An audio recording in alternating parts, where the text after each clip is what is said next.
चलिए क्लास 8 आज हम ज्योग्राफी का फर्स्ट चैप्टर स्टार्ट करेंगे, resources and there types. Resources शुरुआत से पढ़ेंगे हम लोग। इसके अंदर हम क्या क्या पढ़ेंगे ये भी देख लेते हैं।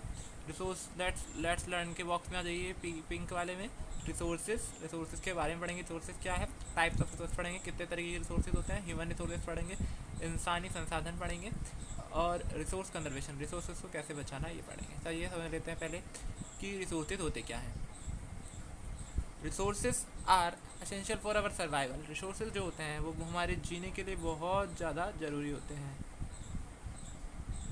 They are use for satisfying our needs, और वो हमारी ज़रूरतों को पूरा करने के लिए भी बहुत ज़्यादा ज़रूरी होते हैं, हमें संतुष्टि देने के लिए भी बहुत ज़्यादा होते हैं। They are kind of wealth for human being, और वो एक तरीके से वरदान है ह्यूमन बींग्स के लिए, इंसानों के लिए। And every resource has its own utility, और हर एक रिसोर्स की खुद की कोई ना कोई यूटिलिटी होती है, कोई पहचान होती है, कोई ना कोई आवश्यकता होती है उस रिसोर्सेज की।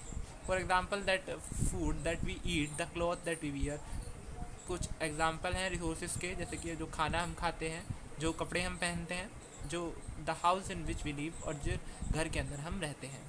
द फर्नीचर, जो फर्नीचर यूज़ करते हैं। यूटेंसिल, जो बर्तन यूज़ करते हैं। स्टेशनरीज, जो हम स्टेशनरी पढ़ाई लिखाई का जो सामान होता है, कॉपी वगैरह, हमारा पेन वगैरह, इसका इस्तेमाल करते हैं। ये सब रिसोर्सेज की कैटेगरी में आता है। And vehicles that we used are all made from materials obtain from nature. और जो व्हीकल्स हम यूज़ करते हैं, गाड़ी वगैरह वगैरह, वो सब मटीरियल्स जो हमें नेचर से मिलते हैं, वो सब रिसोर्सेज की कैटेगरी में ही आते हैं। The natural resources such as soil, rocks and large quantity early humans were completely dependent upon the environment as they were not familiar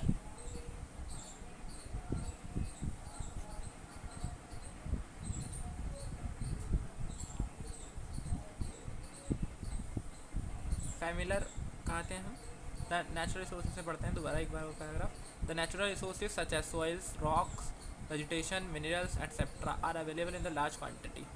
जो नेचुरल रिसोर्सेज हैं, प्राकृतिक संसाधन हैं हमारे, जैसे कि सॉइल हो गया, मिट्टी हो गई, रॉक पत्थर, वेजिटेशन जो हमारा ये जो हरा भरा क्षेत्र है, वेजिटेशन, मिनरल्स ये जो हमारे मिनरल्स होते हैं, जैसे हमारे लोहा हो गया, आयरन हो गया, ये सब चीज़ें लार्ज क्वांटिटी में अवेलेबल है हमारे लोगों के लिए।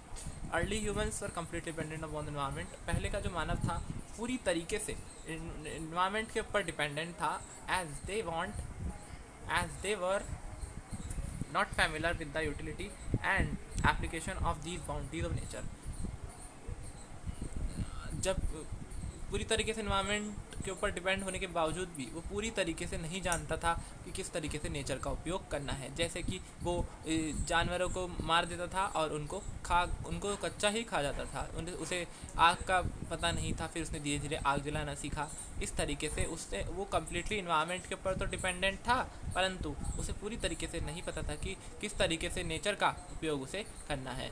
Resources is anything that can be use to satisfy human being needs. Resources कुछ भी हो सकते हैं जो इंसान की ज़रूरतों को पूरा कर सकें। A thing become a resource when its utility has been identified. एक रिसोर्सेज जब ही एक छोटी सी चीज़ रिसोर्सेज बन जाती है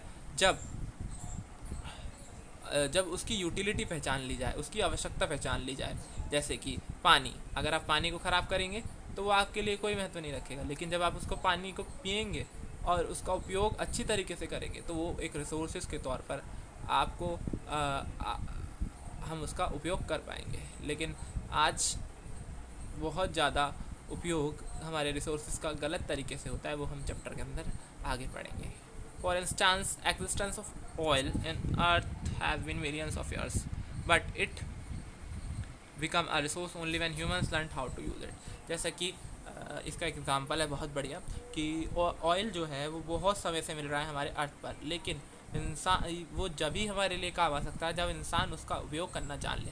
तो यूटिलिटी यानी कि उसको यूज़ कैसे करना है वो जान ले। अगर इंसान रिसोर्सेज को किस तरीके से यूज़ करना है वो जान ले इंसान, तो हमारे लिए लाइफ जो है वो इजी हो जाएगी। रिसोर्सेज के लिए भी, रिसोर्सेज भी हमें बहुत ज़्यादा प्लानिटी में मिलेंगे और हमारे लिए भी बहुत ही उतना अच्छा होगा। Utility of any natural resources can be determined by the following factors. और यूटिलिटी जो है, जो ज़रूरत है इंसान की, जो रिसोर्सेज की यूटिलिटी है, आवश्यकता है, उसका यूज़ करने का तरीका है, वो कुछ इस तरीके से हम देख सकते हैं। In the form of which it occurs, जिस फॉर्म में वो आता हो, the place where it occurs, जहाँ से वो आता हो resources, efforts required on processing it, और जो उसके ऊपर सामान जो उसको रिसोर्स बनाने में, प्रोसेस बनाने में जो एफर्ट लगे हैं, कॉस्ट ऑफ प्रोसेसिंग इट, और उसको ऊपर बनाने में जो पैसा लगा है।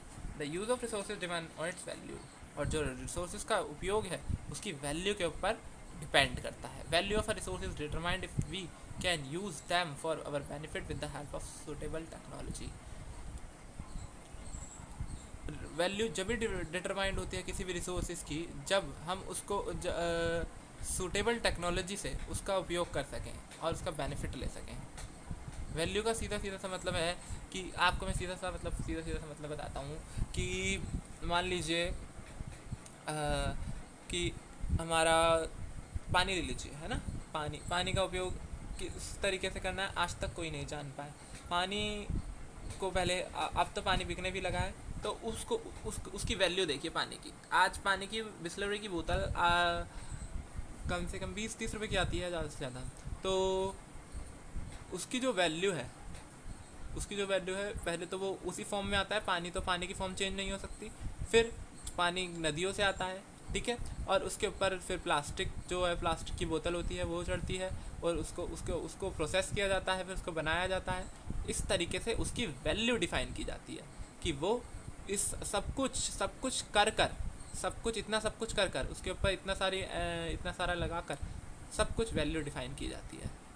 इसको बोलते हैं value definition. Okay, everything available in the environment can not be classified as a resources unless and until it is technologically accessible, economically feasible and culturally acceptable.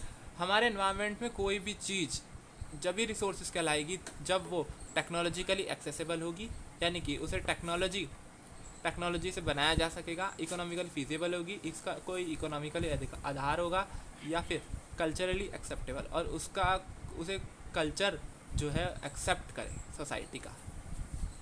Technology and time can help change anything into a resources.